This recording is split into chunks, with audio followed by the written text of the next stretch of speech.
A l'estiu, quan va arribar Salva Maldonado, el tècnic li va confessar que seria el cinquè pivot, que tindria pocs minuts i que li aconsellava jugar amb el vinculat al Prat Joventut a l'Alep Plata, compaginant-ho amb el primer equip. Nacho Llobet, però, va preferir apostar pel primer equip.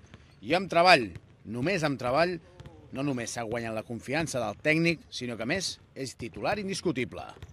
Apostar amb un jugador jove, un pivot baixet per la Lliga, no és fàcil, i com que tenia aquesta oportunitat per jugar a CB, doncs no la volia desaprofitar i dir, mira, provem de fer-ho, deixem-ho tot cada setmana, cada entrenament, i provem si funciona. Sempre hi hauria temps de tornar a jugar a l'Alep, i jo crec que jo tenia ganes i estava motivat per fer-ho, i no han sortit malament les coses. Nacho Llobet és un dels pocs jugadors de tota la Lliga ACB que compagina el bàsquet professional i també els estudis universitaris.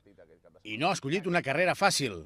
Fa enginyeria. Que entrenem una hora, una altra hora, al matí, a la tarda, aleshores, òbviament la primera opció és el club i tot entrenament no es pot fallar mai. Després, vaig tenir sort d'entrar a llicenciatura, que encara no hi havia Bolònia i per tant no hi ha classes obligatòries i no se'm penalitza per no assistir a classe perquè la veritat és que no hi vaig gaire, però després m'han posat facilitats per canviar-me exàmens i tal i poder-me examinar i anar fent.